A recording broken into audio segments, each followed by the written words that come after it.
কাশ্মীর তু মে কন্যাকুমারী, এই সেই কন্যাকুমারী যার চারিপাশেই সাগর এবং এখানে তিনটা সাগর, বঙ্গোপসাগর, আরব সাগর, ভারত মহাসাগর। আমরা এখন শিপে করে যাচ্ছি বিবেকানন্দ রক মেমোরিয়ালে। আসলে কি পানি আর পানির স্রোতটা দেখুন, হাজার হাজার মানুষ এইভাবেই আসা যাওয়া করে। তিন সাগরের রানী সে কন্যাকুমারী। জীবনের প্রতিটা স্বপ্ন এভাবে পূরণ হবে কখনো ভাবতে পারিনি। তাই তো দূর দূরান্ত পাহাড় পর্বত নদী সাগর পার হয়ে আজকে নিজের চোখে কন্যাকুমারীকে দেখছি। আসলে কাশ্মীর টু কন্যাকুমারী ভ্রমণ করতে পারলেই ভারতবর্ষকে পুরোপুরি উপলব্ধি করা যায়। তাই আজকের ভিডিওতে আপনাদের দেখাবো ভারতের শেষ প্রান্ত Kanyakumari. So hey guys, it's your boy MD Fiz again, come back with another vlog video. Right now আমরা কন্যাকুমারী এবং আজকের ভিডিওতে দেখাবো কন্যাকুমারী কতটা সুন্দর এবং এখানে কি কি আছে। এছাড়া বিবেকানন্দ রক মেমোরিয়াল। সো আমরা এখন প্রবেশ করতেছি। এখানে কিন্তু লক্ষ লক্ষ ট্যুরিস্ট আসে এবং এখানেই অনেক হোটেল আছে। দেখ আমরা যাই, সামনে হচ্ছে ইন্ডিয়ান ওশিয়ান, এছাড়া আপনার আরাবিয়ান সি, বে অফ বেঙ্গল, মানে তিন সাগরের মোহনা যেটাকে বলে। জীবনে প্রথম যখন কাশ্মীর ভ্রমণ করেছিলাম তখন থেকেই ইচ্ছে ছিল কোনো একদিন কন্যাকুমারী ভ্রমণ করব। তাহলে আমার ভারত ভ্রমণ সার্থক হবে। অদম্য ইচ্ছা শক্তি নিয়ে ঘর থেকে বের হয়েছিলাম দক্ষিণ ভারতের ভ্রমণের স্বাদ নেওয়ার জন্য। যাযাবর জীবন নিয়ে চলন্ত ট্রেনের গেটে দাঁড়িয়ে ভারতের বিভিন্ন রাজ্য অতিক্রম করেছি শুধু কন্যাকুমারী দেখার জন্য। আমরা হচ্ছে 50 টাকা দিয়ে টিকিট কেটে ভিতরে প্রবেশ করলাম, পার পারসন 50 রুপি। আপনি যখন আসবেন এরকম বিশাল বড় একটা লাইন হবে, আর সে লাইনের শিপ মানে আপনাকে তুলবে, তারপরে ওইটা লোড হয়ে গেলে আপনাকে নিয়ে যাবে ওইখানে।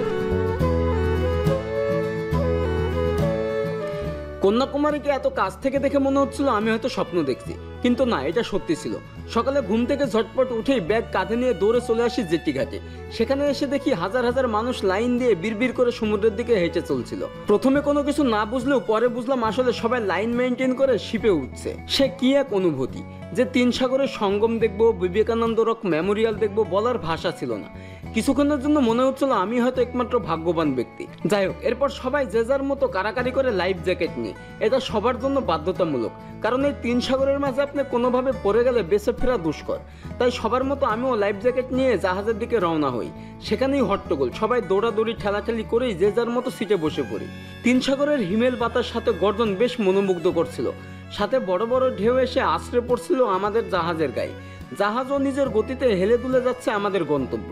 জাহাজ থেকে দেখা যাচ্ছিল বিবেকানন্দ রক মেমোরিয়াল এবং সাগরের মাঝে দাঁড়িয়ে থাকা বিখ্যাত তামিল কবি তিরুভাল্লুভারের 133 ফিটের বিশাল মূর্তি। তো আমরা এখন শিপে করে যাচ্ছি বিবেকানন্দ রক মেমোরিয়ালে। আসলে কি পানি আর পানির স্রোতটা দেখুন, হাজার হাজার মানুষ এইভাবেই আসা যাওয়া করে। মাত্র 50 টাকায় টিকিটে আপনি এইভাবে আসতে পারবেন এখানে। এই যে সামনেই দেখা যাচ্ছে। আমরা চলে আসছি বিবেকানন্দ রক মেমোরিয়ালে, পাশেই স্ট্যাচু।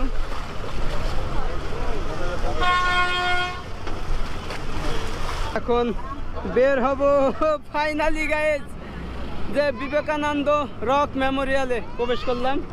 এ পাশেই সেই স্ট্যাচুটা, তামিলনাড়ু একটা কবির। আমরা হচ্ছে এন্ট্রি হলাম আর এনারা এক্সিট হয়ে গেল। ওয়াও, বিবেকানন্দ যে রক মেমোরিয়াল, এখানেই স্বামী বিবেকানন্দ কিন্তু ধ্যানে ছিলেন। সেই জায়গায় এইটা স্থাপনা করা হয়েছে আর কি।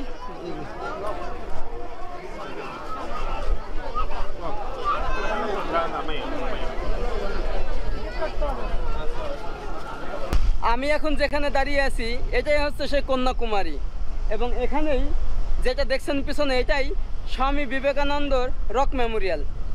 1970 সালে স্মৃতিস্মরণে তৈরি করা হয়েছিল এবং এখানেই বিবেকানন্দ উনি ধ্যান করেছিলেন জ্ঞান অর্জনের জন্য। এই সেই জায়গা, লক্ষ লক্ষ ট্যুরিস্ট আসে এখানে।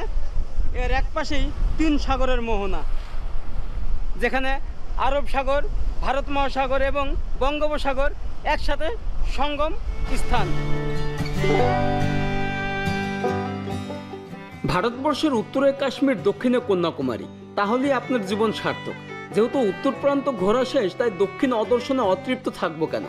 তিনটি কারণে কন্যাকুমারী দেখার স্বপ্ন ছিল। প্রথমত, এটি ভারতের শেষ বিন্দু বা মূল ভূখণ্ডের শেষ প্রান্ত।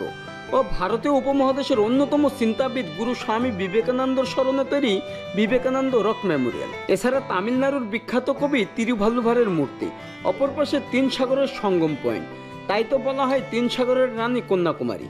ঠিক এখানে তিন সাগরের মোহনায় দেখা মেলে তিন রঙের জলের ধারা। এই কন্যাকুমারীতে মিলিত হয়েছে আরব সাগর, বঙ্গোপসাগর ও ভারত মহাসাগর। তবে এটি পৃথিবীর একমাত্র স্থান যেখানে আপনি সমুদ্র থেকে সূর্যোদয় এবং সূর্যাস্ত দেখতে পাবেন।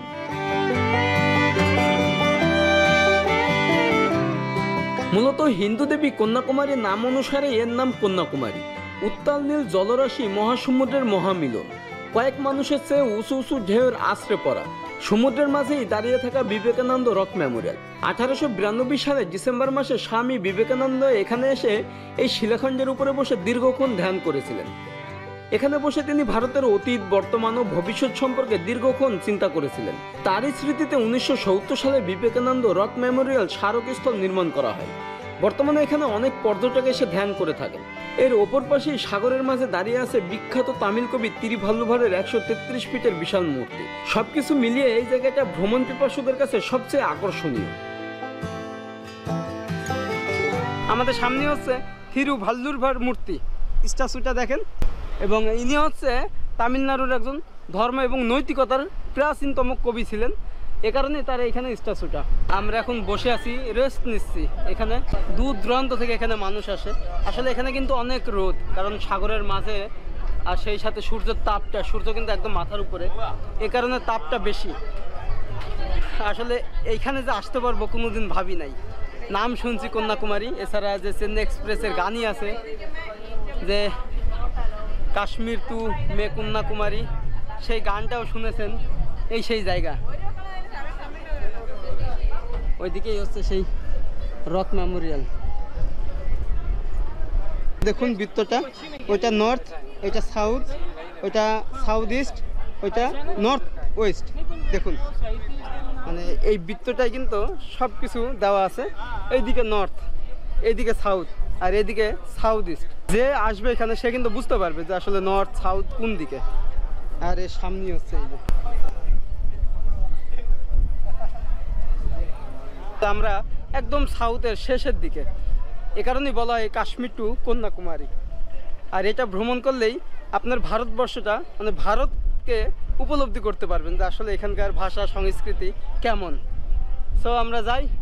আর আমার পেছনে সেই বিবেকানন্দ রক মেমোরিয়াল। এদিকে আমরা আরও দেখলাম, ভিতরে ঢুকলাম, বাট ভিতরে কিন্তু ভিডিও অ্যালাউ না। এবং আমাদের লাইন দেখুন কত বড়। এই লাইনে আমাদের যেতে হবে, আবারও শিপ নিয়ে সাগর পার হবো। Let's go. দেবী কন্যাকুমারীর নাম অনুসারেই কিন্তু এই জায়গার নাম কন্যাকুমারী। এবং আমাদের সামনে হচ্ছে ভগবতী আম্মান টেম্পল। আর আমার এইদিকে সেই বিখ্যাত রক মেমোরিয়াল স্বামী বিবেকানন্দ। তাহলে একবার ভাবুন আমরা কোথায় আছি। ঠিক এইখান থেকেই আপনি দেখতে পাবেন তিনটা সাগর, তিনটা সাগরের পানির কালার, বঙ্গোপসাগর, ভারত মহাসাগর এবং আরব সাগর। আসলে কি বড় বড় ঢেউ আসতেছে দেখুন। যে এখানে মানুষ স্বপ্ন দেখে এখানে আসার জন্য এই কন্যাকুমারীতে, যে তিনটা সাগরের মোহনা দেখবে, বা যাকে বলা হয় ত্রিবেণী সঙ্গম তামিল ভাষায়। পানির স্রোতটা দেখুন শুধু। তো আমরা এখান থেকে ব্যাক করবো আবার আমাদের গন্তব্যস্থানে। সো আমরা 3000 কিলোমিটার দূর থেকে আসছি এই কন্যাকুমারীতে, যে স্বপ্নের জায়গা কাশ্মীর টু কন্যাকুমারী। এই যে দেখুন, তো কি দেখুন কি গর্জন পানির। সো গাইজ, আমরা কন্যাকুমারী থেকে ব্যাক করতেছি। এবং আপনারা যখন আসবেন ঠিক এইভাবে চলে আসতে পারবেন এই কন্যাকুমারীতে। আর ঠিক এখানেই রয়েছে অনেক কিছু দেখার। আপনি কন্যাকুমারী শহরটা ঘুরতে পারবেন। আর এই কন্যাকুমারী কিন্তু তামিলনাড়ুর একটা জেলা। অনেক মানুষ কিন্তু এখানে আসতে চান, অনেক মানুষ স্বপ্ন দেখেন ট্যুর করার জন্য। এটা কিন্তু আসলে একটা ইচ্ছা শক্তির দরকার, তাহলে কিন্তু সম্ভব। তো আপনারা যারা আসবেন এইভাবে আসতে পারবেন। এবং এখানে চিপ রেটে হোটেল পাবেন, 500 থেকে শুরু করে সব কিছু। আপনি এখানে জাস্ট একদিনে কিন্তু ট্যুর করতে পারবেন। সব স্পটগুলো কিন্তু এক জায়গায়। আর সবাইকে একটা রিকোয়েস্ট করবো, আমার চ্যানেলটি প্লিজ সাবস্ক্রাইব করবেন, পাশের বেল আইকনটি ক্লিক করে রাখবেন নেক্সট ভিডিও পাওয়ার জন্য।